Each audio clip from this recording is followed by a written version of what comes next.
Bismillahirrahmanirrahim. Alhamdulillahi alamin.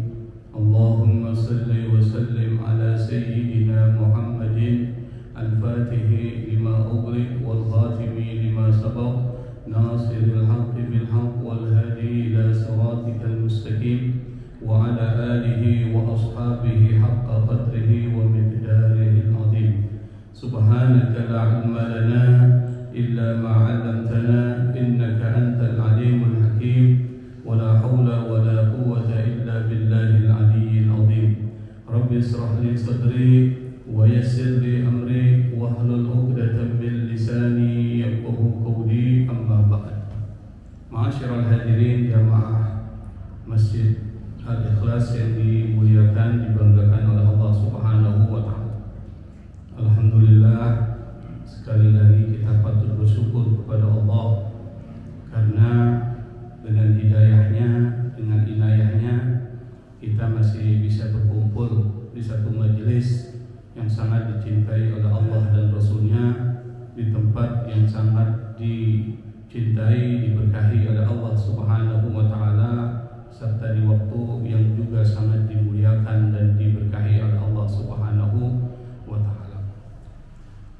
Pada kesempatan pertemuan sebelumnya kita sudah membahas tentang al-alamah al-qiyamah as-sughra, jadi tanda-tanda kecil dari kiamat yang kita bahas selama beberapa pertemuan.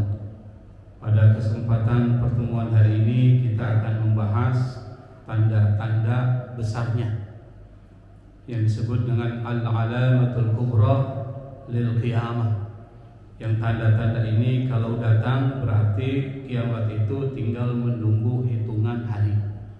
Kalau tanda-tanda kecil itu sudah ada yang sudah terjadi, ada yang terjadi dan terus terjadi, dan ada yang belum terjadi. Nah, kalau tanda-tanda kiamat besar ini memang belum terjadi, dan pada saat terjadi maka itu tinggal menunggu hitungan hari. Apa tanda-tanda kiamat besar tersebut? Tentu informasinya harus datang dari Allah, wahyu. Segala sesuatu yang bersifat gaib atau disebut dengan metafisik tidak bisa terlihat, maka rujukannya harus wahyu. Kalau bicara wahyu, ada wahyu yang al-matlu, ada ghairul matlu. Wahyu yang dibaca yaitu Al-Quran. Karena itu maka membaca Quran, paham tidak paham, pasti akan dapat pahala. Yang kedua, al-wahyu ghairul matlu, wahyu yang tidak dibaca. Dalam artian itulah hadis Rasulullah atau sunnah Nabi. Sunnah Nabi dan hadis-hadis Rasulullah itu pada dasarnya dari Allah. Yang disampaikan kepada Nabi cuma redaksinya Nabi yang olah, tapi pesan intinya itu dari Allah. Makanya membaca hadis tidak mendapatkan pahala, tetapi mempelajari hadis-hadis Nabi itu mendapatkan pahala, yaitu pahala menuntut ilmu, pahala mengkaji ilmu Allah. Nah, salah satu informasi tentang kiamat dan tanda-tanda kiamat itu dari wahyu yang tak tertulis, yaitu hadis Rasulullah SAW yang karena banyaknya bercerita tentang persoalan tersebut, maka ya belughu haddat tawatur, sampai pada batasan mutawatir. Apa itu mutawatir? Mutawatir itu adalah hadis yang diriwayatkan jumlahnya setiap tingkatan sampai 40 perawi, sehingga tidak mungkin ada kebohongan. Apalagi persyaratan terkait dengan penerimaan hadis itu yang meriwayatkan punya kriteria yang nggak mungkin dia berbohong. Kalau kita yang meriwayatkan boleh jadi banyak kebohongan. Kenapa? Karena kriterianya kita nggak sampai ke situ.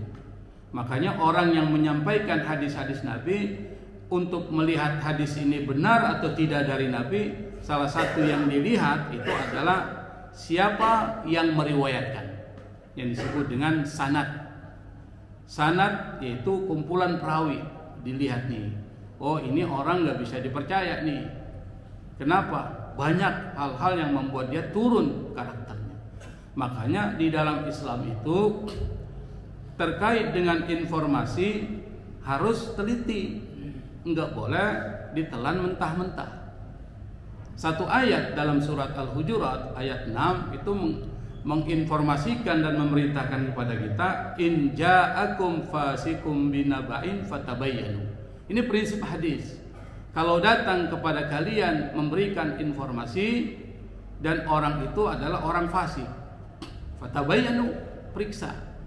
Kata fasik ini dinisbatkan kepada seorang yang diutus oleh Rasul, namanya Walid bin Uqbah. Ada satu kelompok masyarakat muslim yang baru masuk Islam tapi rutin mengeluarkan zakat setiap tahun.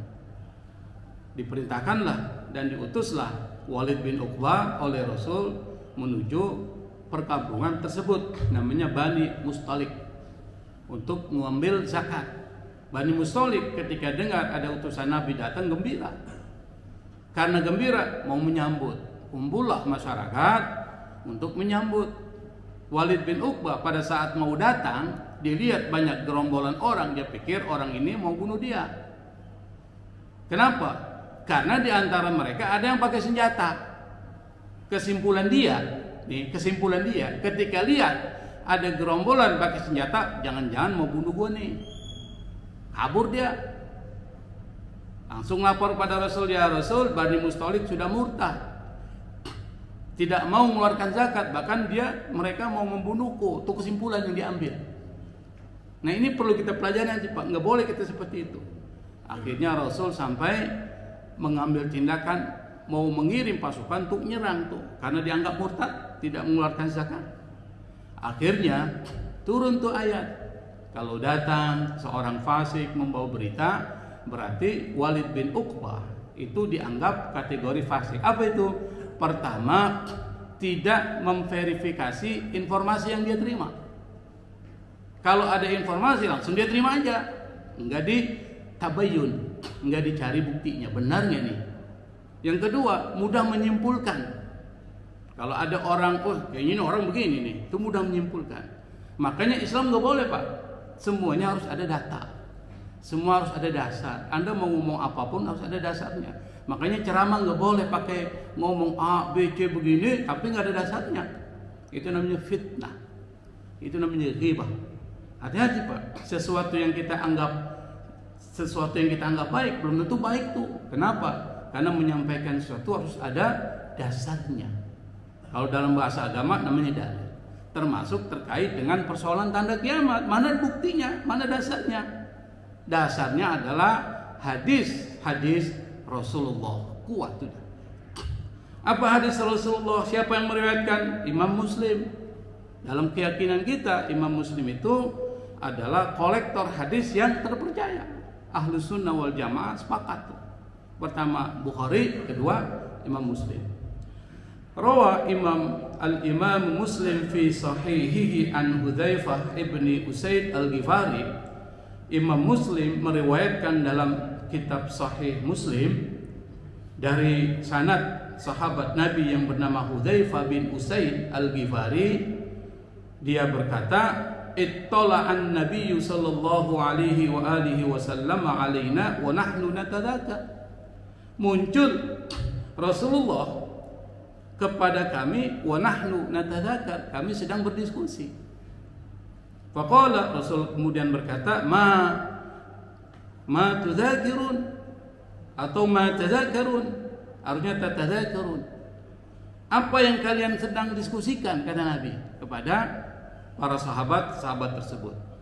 Qalu, mereka pun berkata, nadzkurus sa'ah atau nudzakirus sa'ah. Kami ya Rasul sedang mendiskusikan, membahas tentang hari kiamat, as-sa'ah. Qala, Rasul kemudian berkata, innaha lan taquma hatta tarau qablaha 10 ayat. Kata Rasul, kiamat itu enggak akan datang sampai engkau melihat sebelumnya 10 tanda. Berarti kiamat akan datang setelah 10 tanda ini kalian lihat. Fadzakara, lalu Rasulullah sallallahu alaihi wasallam menyebutkan urutannya seperti ini. Ada yang urutannya beda nih. Mana yang duluan nanti? Berdasarkan hadis Hudzaifah bin Usaid Al-Ghifari, urutan yang pertama adalah ad-dukhan, asap. Maka ada satu surat namanya surat ad-dukhan. Surat ke-44 di dalam Al-Quran. Anda kalau ingin menjadi hafiz, orang yang menghafal Quran, ada 4 surat yang harus dibaca sebelum menghafal. Pertama Yasin, dan itu dibaca setiap sholat tahajud tuh, pada rakaat pertama. Kemudian surat Tabarak 2. Yang ketiga Alif Lam Mim Sajdah. Yang keempat Ad-Dukhan.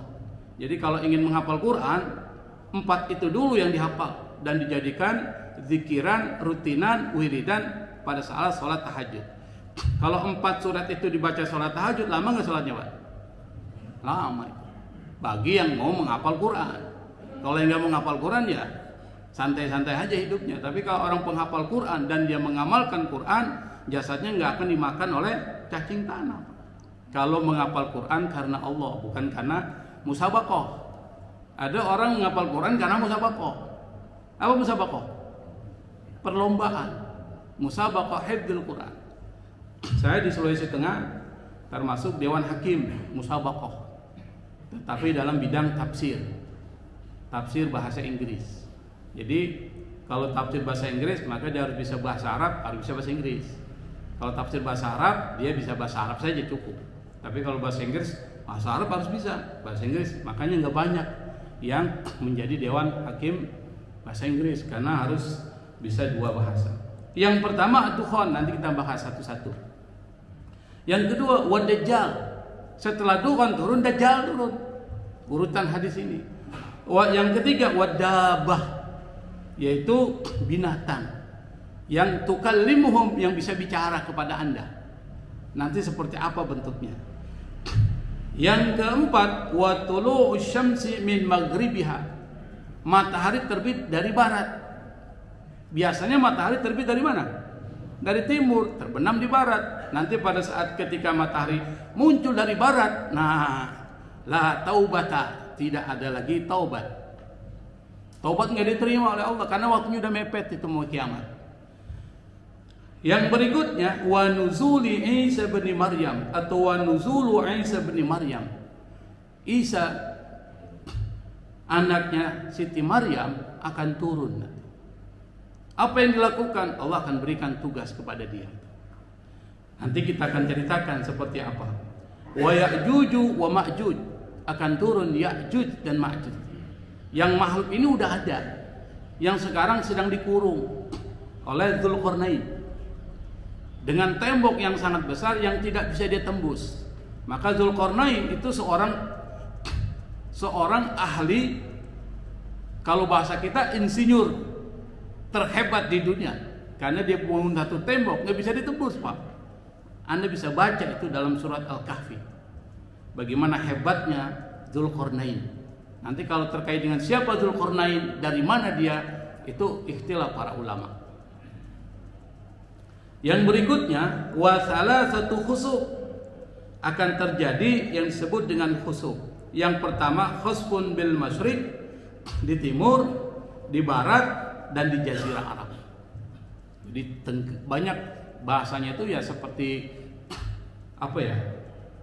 Kita pernah bahas terkait dengan al-khasaf. Itu seperti terjadi kayak gempa yang sangat besar itu. Wa akhiru dzalika narun, yang terakhir kata Nabi, narun, api akan keluar. Takhruju minal Yaman, keluarnya dari mana? Dari Yaman. Tatrudun nasa ila mahsyarihim, yang api itu menggiring orang ke tempat berkumpulnya mereka. Ila mahsyarihim. Nah, 10 tanda ini informasi dari Rasul dan hadisnya sahih, pasti akan terjadi. Kalau ini terjadi, maka kiamat menunggu hitungan hari. Kalau sekarang kan nggak nunggu hitungan hari, karena belum terjadi. Tapi kalau ini terjadi, terjadinya berurutan tanpa jeda itu. Tidak ada jeda sama sekali. Habis ini langsung gitu. Nah, sekarang kita bahas satu-satu. Yang pertama, ad-dukhan, asap. Makanya orang kita kalau mau bilang ente nggak boleh dukhan di sini nih, maksudnya apa itu? Yang ngerokok tuh, dukhan. Kalau dalam bahasa Arab namanya at-tadkhin, merokok. Maka muncullah istilah dilarang merokok, mamnu'ut tadkhin, dilarang untuk merokok. Cuma kita ambil bahasanya, orang Indonesia ini kan suka menyepelekan bahasa, ambil dukhan. Padahal dukhan itu asap. Bagi anda dong dukhan, maksudnya rokok kan. Orang yang ngerti bahasa Arab bilang, nih dukhan nih, asapnya dikasih. Kenapa? Ya karena dukhan artinya asap. Kalau mau rokok ya as-sijar, kan begitu. Nah, mana dasarnya? Dasarnya dalam surat ad-dukhan. Fartaqib yawma ta'ti as-samaa'u bidukhanin mubin yaghsha an-nasa hadha 'adabun alim. Fartaqib, tunggu. Ya, yawma ta'ti as-samaa'u bidukhanin mubin. Hari yang langit saat itu membawa asap yang pekat, asap yang nyata. Berarti itu hari hampir mau kiamat tuh. Yaghshan nasa, yang hari itu manusia akan terliputi oleh asap itu, hadza adzabun alim. Ini adalah azab yang pedih. Para ulama mengatakan ini dasar bagi tanda yang pertama, yaitu ad-dukhan. Tapi para ulama juga berbeda pendapat penafsirannya. Ada yang mengatakan ini udah terjadi. Kalau udah terjadi ya kenapa harus ditunggu? Kan begitu kan? Berarti pendapat ini lemah. Kenapa pendapat ini lemah? Karena sudah terjadi. Buat apa ditunggu? Sementara ayat Quran mengatakan fartaqib, tunggu. Kalau tunggu udah datang belum tuh? Belum. Akan datang. Tunggu nanti ada tamu mau datang. Belum datang dia. Akan datang tuh. Nah, kata Ibnu Abbas nih, tafsirannya supaya kita paham, ini pernah terjadi di Mekah saat kelaparan parah, saat pemboikotan orang-orang Quraisy terhadap Muslim tahun 619. Saat itu kata Ibnu Abbas, orang-orang yang beriman itu ngelihat awan tuh seperti asap di langit. Sementara orang kafir berhalusinasi kelaparan. Tapi pendapat ini tertolak, lemah. Tapi harus kita tahu, ada yang mengatakan seperti itu. Pendapat yang kedua mengatakan belum terjadi peristiwa yang akan terjadi. Pendapat siapa? Pendapat mayoritas ulama kita. Imam Nawawi, bedakan Syekh Nawawi Al-Bantani dengan Imam Nawawi. Kalau Imam Nawawi itu adalah seorang ulama Syafi'i yang dia menjadi ahli takhrij, yang menjadi rujukan. Yang menjadi rujukan siapa? Imam Nawawi, Ibnu Hajar Al-Haytami, Imam Romli itu termasuk as-Saikhon. Dia adalah syekhnya mazhab Syafi'i.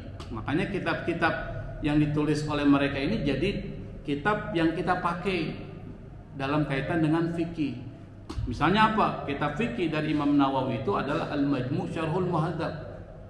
Panjang sekali, jilidnya sampai 30 jilid. Yang merupakan syarah dari kitab Al-Muhadzab. Itu kitab terbaik di dalam fikih Syafi'i. Kenapa? Karena di situ juga ada perbandingan mazhab. Jadi hebatnya Imam Nawawi, dia bukan cuma tahu mazhab Syafi'i, tapi mazhab-mazhab lain dia tahu tuh Imam Nawawi. Meninggal nggak lama. Kalau nggak salah umur 38 tahun ya, atau sampai 40. Masih muda, tapi hidupnya berkah. Apa itu hidupnya berkah? Hidupnya bermanfaat buat orang. Karya-karyanya masih dipakai tuh. Apa karya yang dipakai oleh masyarakat Muslim Indonesia, terutama di Betawi ini? Riyadhus Shalihin, Hadis-hadisnya dibahas tuh di mana-mana. Dan kitab Riyadhus Shalihin diberi syarah tuh, banyak syarahnya. Sampai mazhab orang-orang Wahabi memberikan syarat. Cuma sayang, mereka suka memanipulasi itu pada saat bicara tentang persoalan niat, dimanipulasi. Imam Nawawi, Ibnu Katsir, mazhab Syafi'i, tafsirnya tafsir Ibnu Katsir 4 jilid, dan tafsir Ibnu Katsir banyak dibaca orang di mana-mana. Itu mazhabnya Syafi'i. Al-Qurtubi ini adalah seorang ulama penulis tafsir Jami'ul Ahkam, Al-Jami' li Ahkamil Quran, tafsir ahkam, dan dia mazhabnya Maliki. Jadi bukan mazhab Syafi'i. Al-Qurtubi itu dari kata Cordova. Cordova di mana? Spanyol. Jadi ulama Spanyol. Di Spanyol itu mazhabnya Maliki dulu pada zaman masa-masa Islam. Kata dukhon itu adalah satu tanda secara fisik, bukan metaforis, bukan kiasan, dan itu akan terjadi di akhir zaman. Apa kata para ulama ini? Buktinya kita diajarkan oleh Rasulullah satu doa. Yang doa ini sering kita baca, terutama pada saat tasyahud akhir. Apa doanya? Allahumma inni a'udzubika min azabi jahannam. Kita baca min adzabin nar, wa min adzabil qabri, wa min fitnatil mahya wal mamat, wa min syarri fitnatil masih dajjal. Kita baca, diajarkan Rasul. Berarti apa yang dibacakan oleh Rasulullah dalam doanya pasti terjadi. Apa? Azab neraka, jahanam, azab kubur. Ada orang yang nggak percaya azab kubur, ini buktinya. Rasul berdoa dengan meminta perlindungan dari azab kubur. Yang kedua, min fitnatil mahya wal mamat. Kata para ulama ini yang disebut dengan fitnatil mahya, fitnah pada saat ketika hidup dan saat ketika mati. Yang dimaksud fitnatul mahya mencakup juga ad-dukhon, yaitu asap yang akan muncul di akhir zaman, yang saat ketika muncul maka kiamat tinggal menghitung hari. Tafsir ketiga ini dia gabungkan kiasan dengan harfiah. Ini nggak dipakai juga. Ini cuma menjelaskan asap atau ad-dukhon itu akan muncul, tetapi cuma simbolik. Berarti bukan dalam pengertian asap seperti yang kita pahami secara harfiah. Berarti maknanya apa? Simbol kekacauan global katanya. Pada saat itu terjadi perang nuklir. Sekarang udah memulai nih, Pak. Ya kan orang udah memulai ini. Udah siap. Berarti dikit lagi dukhon. Bahasanya kan begitu.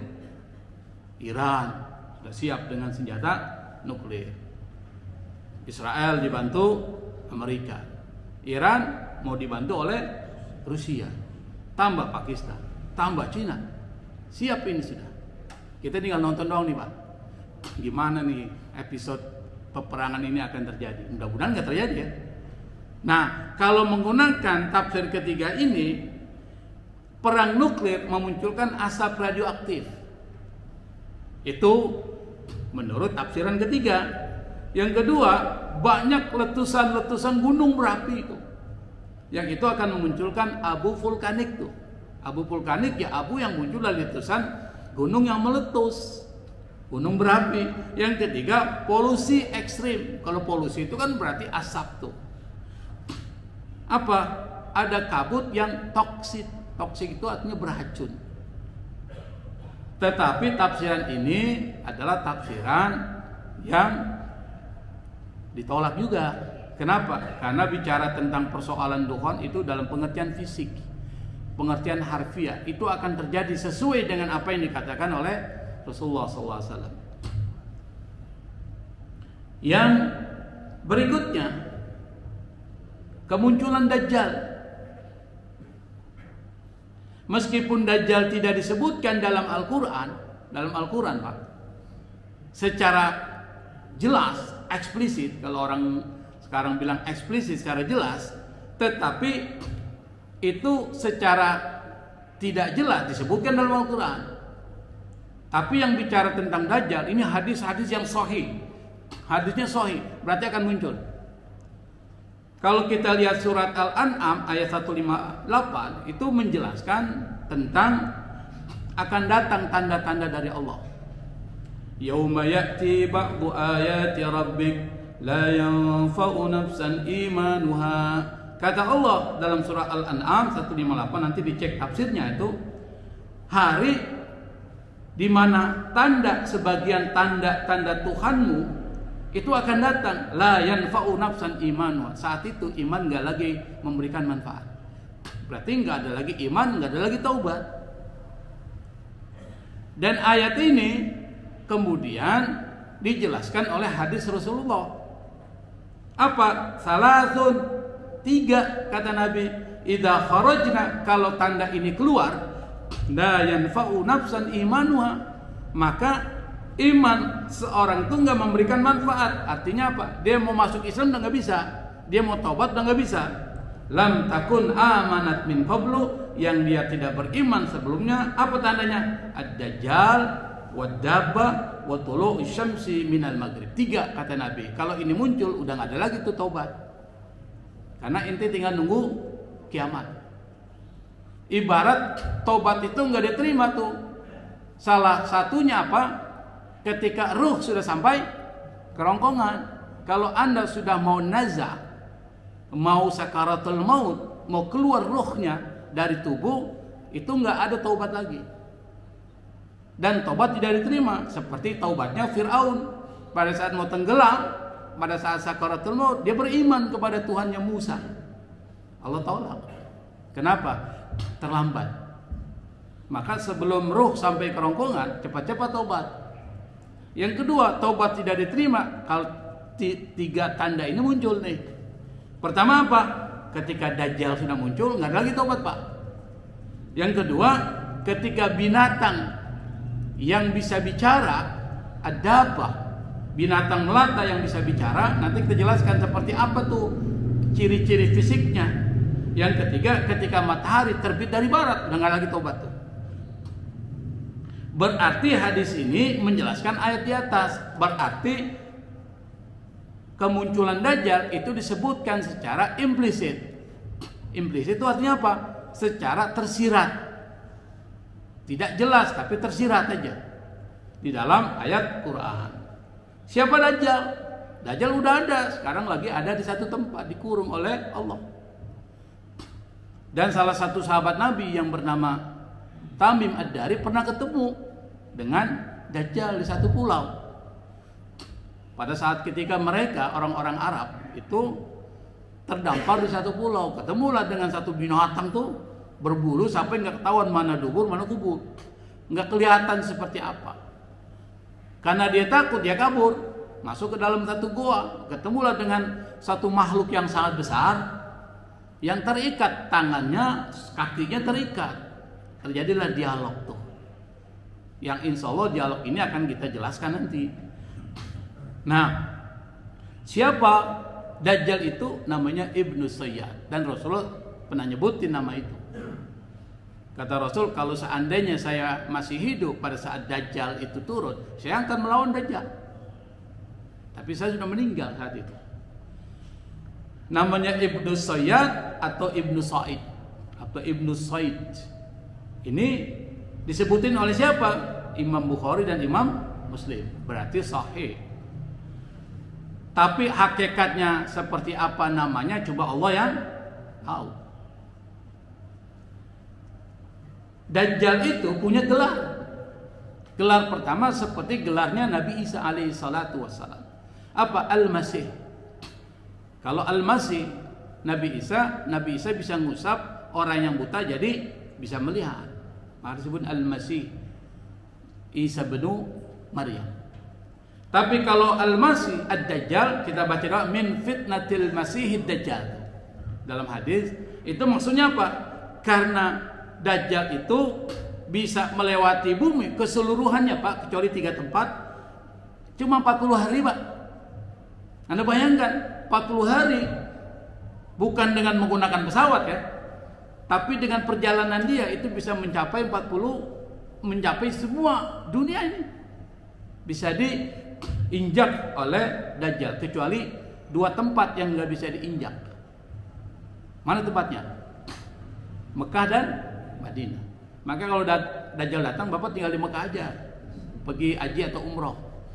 Bang Haji Udin udah siap itu, mau nampung.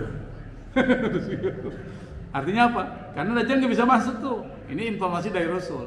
Cuma kita nggak tahu kapan munculnya kan. Yang kedua, gelarnya Al-Kadzab. Kadzab itu pendusta, pembohong. Kata Dajjal sendiri artinya tertutup, at-tagiyah, tertutup tuh kata Dajjal. Artinya apa? Dia menutupi kebenaran, berarti berbohong. Dan kalau bohong itu udah jadi profesi, Pak, itu disebut dengan Dajjal. Makanya ada orang kerjanya bohong mulu. Kita sebut aja apa? Dajjal loh. Apa kerjanya? Bohong mulu. Dari satu ke satu. Orang kalau berbohong satu pasti yang kedua. Karena dia akan mempertahankan kebohongan pertama. Makanya nggak akan dia buka itu kebohongan itu. Susah bagi orang yang berbohong untuk menyatakan saya berbohong. Dia pasti akan mencari bohong kedua untuk menutupi bohong pertama. Bohong kedua ditutupi bohong ketiga. Sampai yang muncul adalah kebohongan itu sudah menjadi bagian kebiasaannya. Jadi habit. Kalau sudah jadi habit, jadi profesi. Jadi tabiat. Kalau udah jadi tabiat, maka namanya Dajjal. Kenapa? Karena bohong. Tapi bohongnya Dajjal itu tingkat tinggi, ngaku sebagai Tuhan. Itu kebohongan tingkat tinggi. Kalau kita meskipun bohong, ada yang ngaku sebagai Tuhan, Pak. Apa bohong mulu nih? Pernah nggak? Berani nggak ngaku sebagai Tuhan? Nggak ada yang berani ngaku kan? Dan nggak mungkin. Tapi Dajjal berani. Saya ini Tuhan. Ana Rabbuk. Sama dengan Fir'aun. Fir'aun dengan Dajjal lebih hebatan Dajjal. Karena Dajjal itu mempunyai sesuatu yang bisa dilakukan Tuhan. Karena Allah kasih. Makanya dia fitnah di akhir zaman. Ujian. Kalau ujian Anda harus lulus tuh. Tapi ujian ada yang tidak lulus. Itu maksudnya. Nah, seperti apa Dajjal diinformasikan dalam hadis-hadis Rasul, baik dari Imam Muslim, Imam Ahmad, Abu Daud, itu ada ciri-cirinya. Kalau kita gabungkan, pertama, mata kanannya buta. Allah tidak buta. Nanti kata Nabi, Allah nggak buta. Tapi kalau Dajjal ngaku Tuhan, dia buta. Dan menonjol seperti buah anggur mengapung tuh. Riwayat Muslim. Yang kedua, mata kirinya bersinar seperti bintang kejora. Riwayat Imam Ahmad. Dahinya, yang disebut dahi ini sini nih, antara mata kanan dengan mata kiri ini di tengah-tengah sini nih tertulis kafara, kafir, yang bisa bukan ditulis dalam artian seperti tato, enggak, itu bisa dibaca secara spiritual.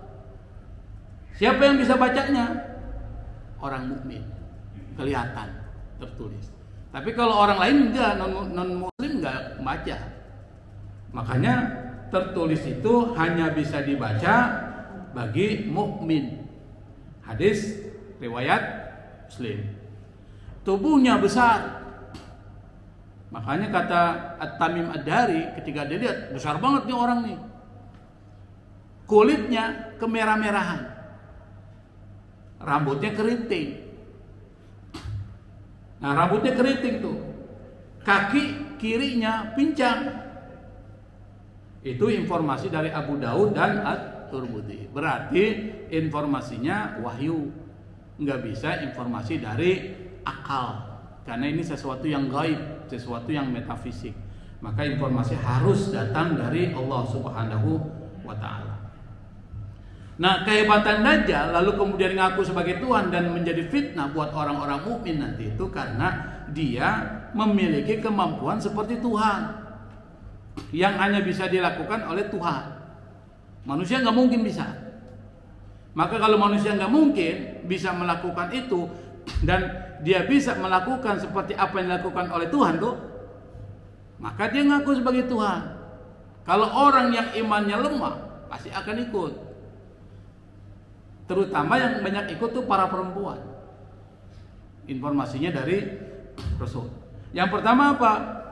Dia bisa membawa surga dan neraka. Ini informasi dari Imam Muslim. Kalau dia sebut surga, itulah neraka. Kalau dia sebut neraka, itulah surga. Itu namanya pembohong. Bawa sesuatu bilangnya A, tapi isinya B. Bohong gitu Pak. Bohong, maka dia sebut kadzab. Kita hati-hati tuh kalau ketemu Dajjal. Mudah-mudahan nggak ketemu ya. Kan nggak mungkin orang umurnya sampai, kita nggak tahu juga kapan datangnya. Tapi kalau memang datang, kalau diinformasikan ini surga, bilang tuh neraka. Yang kedua, yang tidak bisa dilakukan orang biasa atau manusia seperti kita, menghidupkan orang mati. Dajjal bisa. Tinggal dia bilang hidup lagi. Nabi aja nggak bisa tuh Pak. Kecuali Nabi Isa, itu dengan izin Allah. Kenapa Nabi Isa dikasih mukjizat bisa menghidupkan orang mati dan bisa menyembuhkan orang buta atau orang yang terkena penyakit kusta? Kenapa? Karena penyakit yang menyebar saat itu. Yang kedua, orang-orang Bani Israel tidak percaya dengan hari kebangkitan. Maka untuk mengatakan bahwa kebangkitan itu terjadi dan Allah Maha Kuasa, maka Nabi Isa diberikan kemampuan bisa menghidupkan orang mati itu. Supaya orang lihat kalau Nabi Isa aja mampu hidupin, apalagi Allah. Tapi yang namanya Bani Israel, meskipun Nabi Isa hadir di depannya, mereka tetap tuduh Nabi Isa itu anak waladuz zina, anak pezina. Yang anehnya orang-orang Kristen Indonesia itu dia bela Israel, Yahudi, padahal orang-orang Yahudi itu sangat benci dengan Nabi Isa. Itu anehnya orang-orang Kristen di Indonesia. Yang berikutnya adalah dia bisa menguasai alam nih. Kalau dibilang hujan turun. Kalau dibilang tanaman tumbuh dia. Itu hebatnya Dajjal. Maka kalau orangnya imannya lemah, Tuhan nih. Karena cuma Tuhan yang bisa melakukan itu. Yang berikutnya, pergerakannya sangat cepat. Makanya bumi itu bisa dia injak atau dia lewati cuma 40 hari. Satu hari dari 40 itu seperti setahun. Satu hari dari 40 hari seperti sebulan. Satu hari dari 40 hari seperti seminggu. Hari-hari berikutnya ka'ayyamikum kata Nabi, seperti hari-hari kalian. Berarti jaraknya cuma berapa hari itu Pak? Bayangkan setelah Dajjal itu aja berapa hari? Itu tadi 40 hari.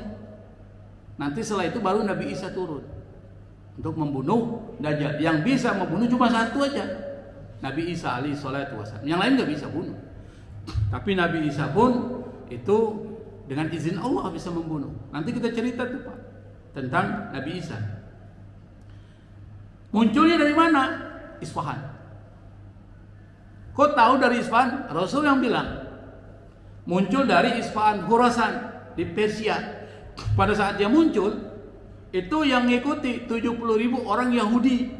Makanya orang-orang Israel tuh nunggu Dajjal tuh. Dibikin kacau dunia dulu. Sehingga muncul tuh akhir zaman. Ketika muncul akhir zaman, Dajjal, dia pengikutnya.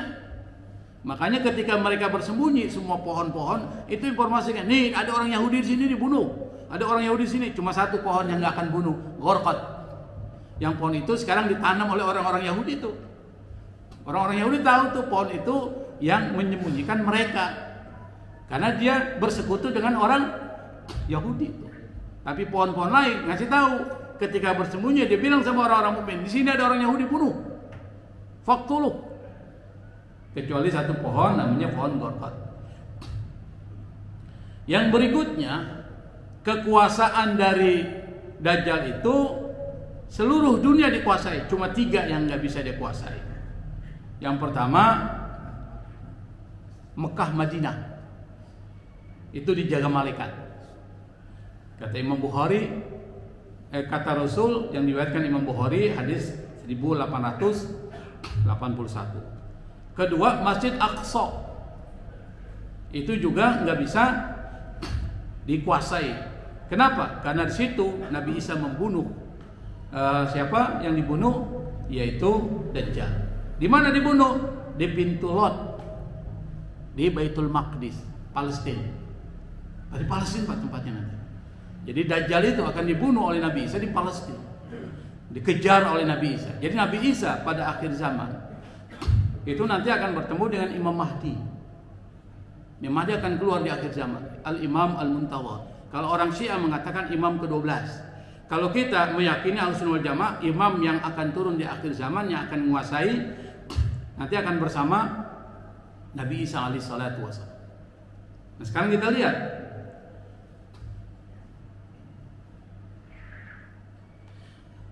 gimana caranya menghadapi Dajjal. Rasul ngajarin, karena ini fitnah, ini bahaya. Penting untuk kita pahami ada cara-cara untuk menghadapi Dajjal. Apa? Yang pertama, ente harus apalin tuh, pahami awal atau 10 ayat dari surat Al-Kahfi. Surat Al-Kahfi. Makanya kita disuruh baca tuh hari Jumat atau malam Jumat nih pas hari Kamis kan matahari tenggelam, terbenam. Di situ mulai malam Jumat ya baca sampai pada saat asar hari Jumat. Itu baca surat Al-Kahfi. Tapi harus dihafal tuh kalau bisa 10 ayat dari surat Al-Kahfi. Man hafidha, kata Nabi, asyra ayatin min awwali suratil Kahfi usima minad dajjal. Barang siapa yang menghafal 10 ayat dari awal surat Al-Kahfi, usima akan dijaga minad dajjal, dari dajjal. Itu satu hadis Nabi. Faman adrakahu minkum, barang siapa di antara kalian ketemu dengan dajjal, kata Rasul, falyaqra alaihi fawatiha suratil Kahfi. Maka baca fawatih awal-awal. Fawatih dari kata Al-Fatihah, berarti di awal-awal tuh. Surat Kahfi 10 ayat. Itu satu. Kalau ketemu. Yang kedua, kalau ketemu dia kabur, nggak usah deketin. Jangan sok-sokan. Gue berani, gue masih iman gue kuat Enggak, jangan begitu, kabur aja. Melarikan diri. Nabi yang suruh, man sami'a bid dajjal falyan minhu. Barang siapa yang mendengar nama Dajjal tuh disebutin, dan itu pada saatnya jauhin aja, kabur. Kaburnya kemana? Kemana Pak? Ke Mekah, ke Madinah, biar selamat. Tapi tiketnya mahal banget saat itu. Mahal tiket. Kenapa? Dajjal turun bisa membuat tiket menjadi lebih mahal. Kata Dajjal, pesawatnya mau lewat, saya pegang aja tuh. Ini bercanda Pak ya, jangan anggap serius nih. Anggap serius lagi, kata Ustadz Dajjal bisa megang pesawat, jangan. Nanti dibilangin sama keluarganya saya yang salah lagi kan. Ini bercandanya artinya apa? Pada saat itu kita harus berlindung tuh dari Dajjal.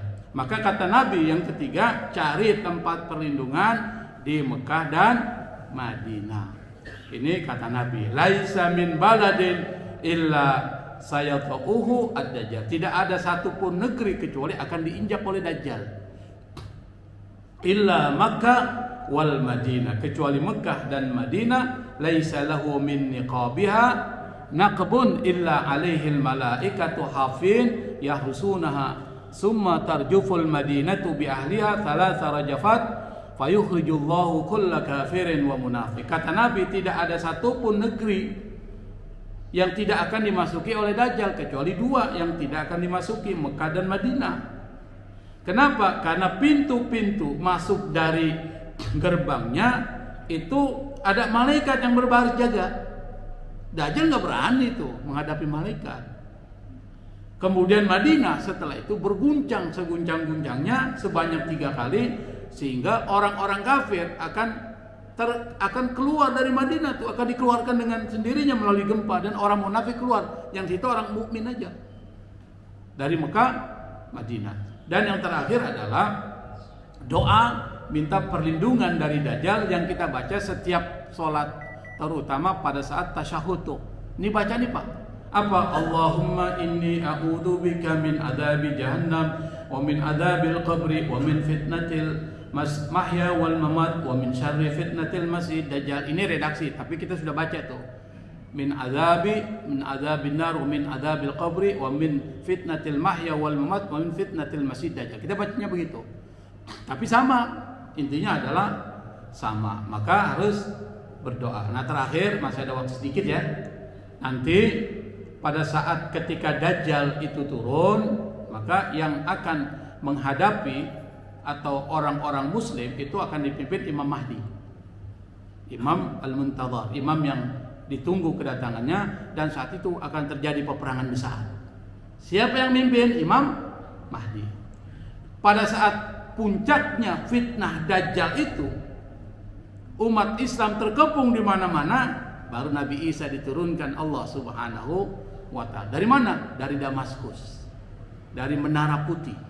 Turun, yang bawa siapa? Malaikat. Nabi Isa itu dipegang atau bergelantungan di sayapnya malaikat, turun dari langit ke wilayah Syria. Sampai kemudian lalu masuk ke satu masjid saat itu yang akan melaksanakan sholat subuh, yang akan memimpin imam sholat subuh itu Imam Mahdi. Ketika dilihat Nabi Isa datang, dipersilakan. Dalam satu riwayat mengatakan dipersilakan Nabi Isa untuk menjadi imam. Kata Nabi Isa, ente aja yang jadi imam, ana muslim, ana ikutin ente, karena dia imam, dia pemimpin. Tapi ada yang mengatakan Nabi Isa yang menjadi imam saat itu. Setelah selesai sholat subuh, karena ini udah di puncaknya Dajjal. Awal-awal dilawan oleh Imam Mahdi beserta pasukannya melawan mereka dan pasukan-pasukan dari Dajjal itu yang dari orang-orang Yahudi itu. Nah, pada saat ketika selesai sholat subuh, Nabi Isa keluar dari masjid, langsung dia kejar itu. Siapa yang dikejar? Dajjal. Dajjal lari sampai ke Palestina, di gerbang laut ditombak oleh Nabi Isa alaihissalatu wassalam, matilah Dajjal. Dan ketika mati Dajjal, itu langsung hancur seperti garam laut, Pak. Dan pada saat ketika Dajjal turun, itu kering tuh, Pak. Hujan nggak turun, kering semua. Maka para sahabat nanya, ya Rasul, gimana dengan makanan-makanan kita? Kalau seandainya 1 tahun udah turun hujan, 1 tahun tumbuh-tumbuhan nggak tumbuh. Pada tahun ketiga, itu sampai pertama 1/3 hujan nggak turun, 1/3 tanaman nggak tumbuh. Pada saat tahun ketiga 2/3-nya nggak tumbuh, berarti habis total. Kita makan dari mana ya Rasul? Apa? Makananmu adalah tasbih, tahmid, dan istighfar kepada Allah Subhanahu wa Ta'ala. Itu akan mengenyangkan kalian. Nah, insya Allah pertemuan yang akan datang kita akan bahas tentang yang ketiga, yaitu kemunculan dabbah. Ini mungkin beberapa kali pertemuan nih baru kita selesaikan 10 tanda. Wallahul musta'an, wallahul muwaffiq ila aqwamit thoriq. Wassalamualaikum warahmatullahi wabarakatuh.